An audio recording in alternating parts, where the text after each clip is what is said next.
السلام عليكم وينو بلابت caawa waxaan ka hadlaynaa runtii forex cunto ma jirto sababtoo cunto ma qaali lama aadi karo ayaamahan cabsi baa jirta sidaad ogtihiin marka maantana waxaan maaragtay sameynay video ku saabsan dhanka forexka runtii anigu ayantan muddo ayuu ka jira Soomaaliya laakiin maalmaha dambe maaragtay ayaan maqalkiisu ugu soo batay ama ugu soo saa'iday teeda kale maanta ayaan maaragtay walwalkayga aad ugu badnaa qabtay waxay ahayd markaan arkay sicirka oil price-ka oo si xun hoos u dhacay yacni si aan hore aan loo arag ama anigu aan hore u arag runtii shakhsi ahaanteeda boqolkiiba 10% hal maalin gudaheeda hoos u dhacay oil price-ka was very scary maaragtay wax aad looga cabsado ama looga walwala ayuu ahaa sababtoo ah lafturkeyga lacag bay kaga jirtay oilka laakiin khasaare hadda ku jira laakiin khasaaradoodu ma aan maaragtay ugu qaybsan waxaan dib u soo laaban doono oo soo kici doono in laga gaari maaragtay sicirku profit isku bedeli doono insha allah marka Soomaaliya waxaan idinkala talinayaa runtii dadka lacagta u dhiibanaya fadlan waxaan kugu talinayaa lacagta markaad diiwaysid sababtoo anigu waxaan maqla kulli dadku waxay sheegaan faa'iido waa lagu siinayaa shuruudaha marka hore maaragtay maxaad saxiixaysid maxaa kuwa yihiin ma aqrisay maaragtay shuruudaha ku saabsan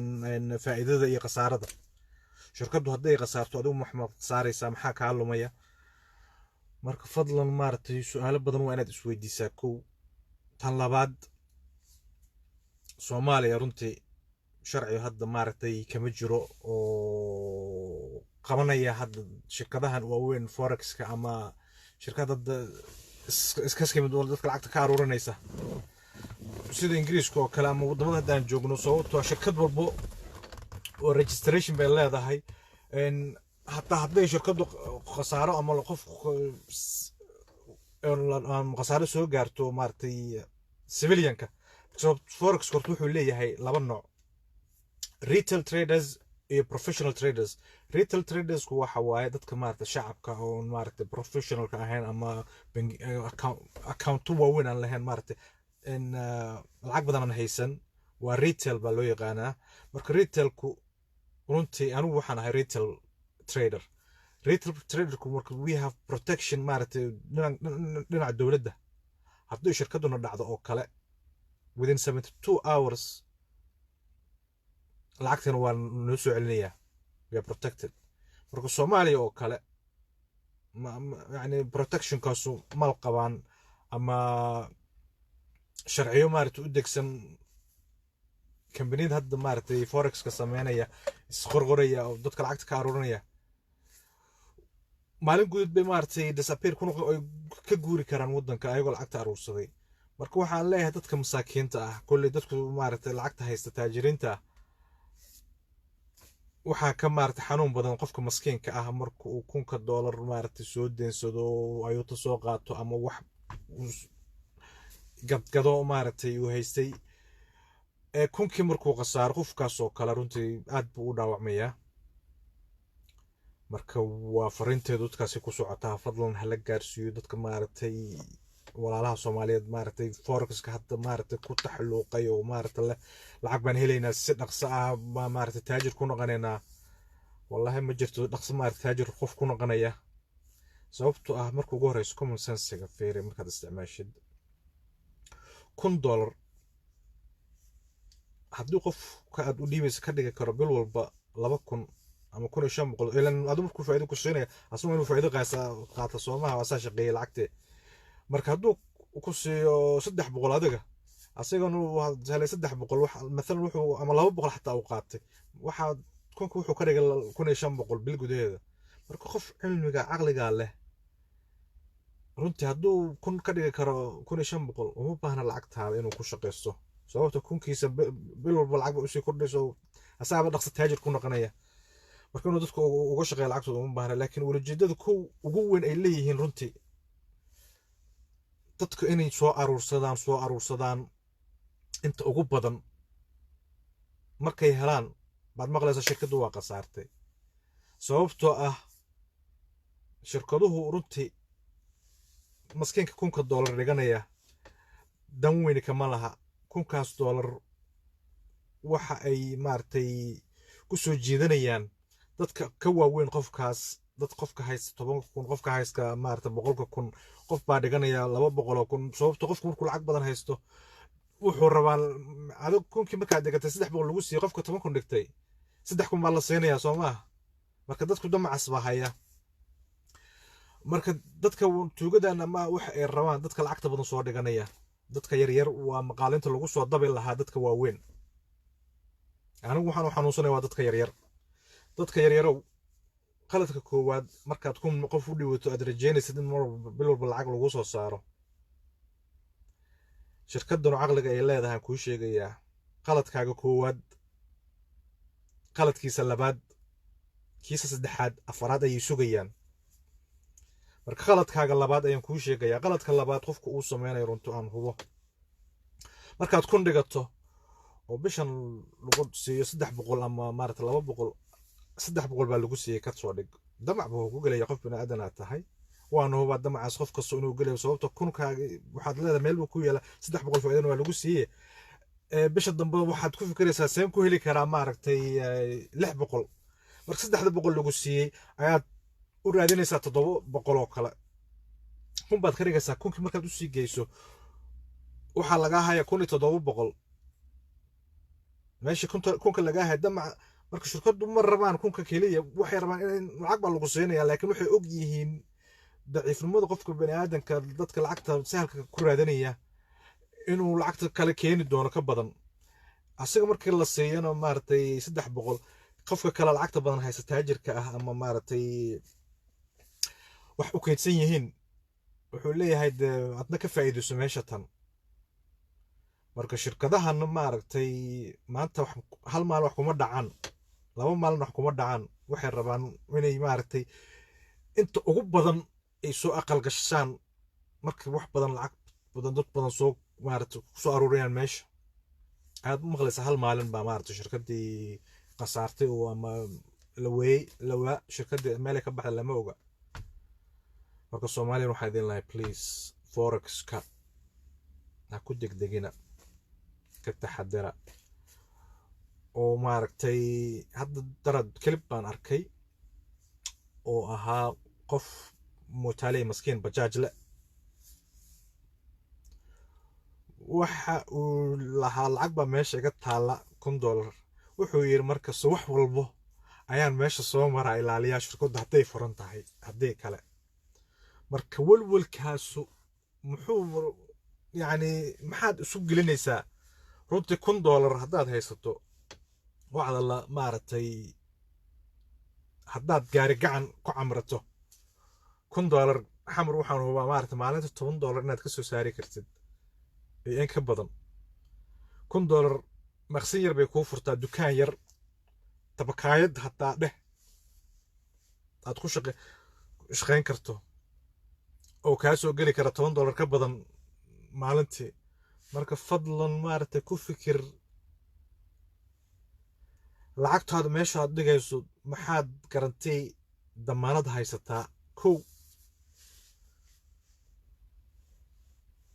sababtoo ingiriisku waxay yiraahdaan waxa markii maartay too good to be true lugba u laaban sababtoo waxaad maartay yani lagu dhaho wax fiican marka lagu sheego aysan maartay adna aqli gal kula ahayn marka lugba u laaban waxaas macquul ma aha so please aniga waxaan maanta ugu warsanaa wala darad xataa waan ka sheekeeyay maartay TikTok hooyaday baa qof soo wacday ugu sheekeynaysay maartay habreeray maartay wadankii waxaana ka jira lacag baa maartay shirkadaha ka jira oo lacag ku saaraya bil walba hooyo wax ku soo darso runtii markaan hooyo anigu waan dhageysanay markay dhameysatay hadalkeedan u tagay hooyo waxaan dhigay hooyo waxaane wax maartay aqli gal ma aha وواحد مارتي إني ربان ضد كدعان مويه وحكى لماها العقد هذا حكون درسان وكوري وان كعلي هو إذا ردتي برضو الصومالية إذن كون سيسبان مارتي إذن رباينا إذن كوغلط تاليو وندي كعليو وحان هو إذا كعلي هدي أدربتو مارت فوركس كرنتي إناد كو شقيستو runtii waad ku shaqaysan kartaa wax jira runtii forex anigu xataa aan maaragtay ku jiro shakhs ahaanteeda muddo 3 sano gaaraysa ilaa hadda marka haddii aad rabto inaad forex ku shaqaysato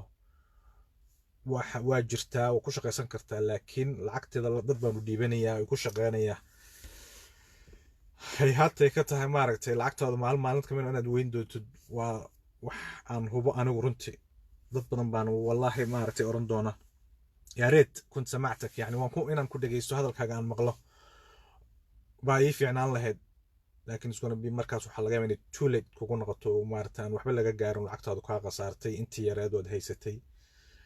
ود أسودي دي مركز فضل إنها تضربتنا العقد هشو أما تفرق كو شقيسة تضربتد كو سكوت حلوج أنا تبرتو إن economic مع فوركس تريدينج ان ويب سايت بدن باجرا haddaad rabtaan xataa maaragtay waa idin soo gudbinayaa maaragtay meel aad ka baran kartid forex trading forex kuma ma aha kaliya lacagaha adduunka kaliya wax meel lagu kala bedesho forex waa online trading waxa lagu kala iibsadaa yani loogu shaqeystaa commodity-ka dahabka oilka maaragtay gaaska in bunka waxyaabo badan baa jira marka hadda xagga ku soo koobi karin mid baan soo dhigayaa website aad ka baran kartid maaragtay waxaa la yiraahdaa babypip.com waa basic training waa lagu siinayaa yani basic training waxa waa free ma lagu barayo marka basic marka aad rabtaan inaad maaragtay heer sare aad ka gaartid forex-ka inaad maaragtay aad ku shaqaysato waxaad u baahan tahay shirkadaha jira maaragtay professional ku baraya in online trading-ka marka please message-kaygu maanta caawa waxaan ku maaragtay xaggan aan ku soo koobayaa oo ku saabsan forex-ka in aad maaragtay ku degdegin in aadan maaragtay damaca usu ku sii qaadin mar walba lacagta lacag aad ugu sii darin haddii ay lacag ku taalo qofka lacag u taalo sababtoo qofka lacag u taalo damac baa galay lacag badan buu sii doonayaa inuu sii shaqaysto oo maaragtay loo shaqeeyo oo soo gasho marka please lacagta haddaad ku taalo haddaad soo ceshan kartid soo cesho lacag kale ha ku darin damaca inta iska daysaan fadlan maaragtay walaalaha Soomaaliyeed hal la gaarsiiyo videogan share gareeyo oo maaragtay haddaad su'aalo qabtaan maaragtay insha Allah waan idin soo dhinaca commenting inuu ku soo qori doonaa in haddaad rabtaan website aad wax ka barataan aad rabtaan maaragtay soo sheego waan idin soo gudbin doonaa insha Allah marka forex-ku anigu 3 sano ku jira kullay 3 sanana inta aan qasaaray iyo inta aan faa'iido inta aan qasaaraa badan runtii laakiin anigu ilaa hadda waxaan aaminsanahay weli baby maaragtay trader inaan ahay barasho aan ku jiro weli marka khasaaradeedu waan ka soo kabsadaa haddana waan qasaaraa waan ka soo kabsadaa waan qasaaraa laakiin waxaan rajeynayaa maalin maaragtay maalmaha ka mid ah sababta horta khasaarad mar walba kugu dhacaysaa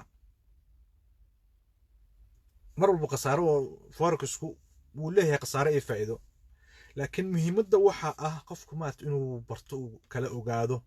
ama uu ku xisaabtamo inta aad qasaaraysid in ay ka badnaato inta aad faa'iidaysid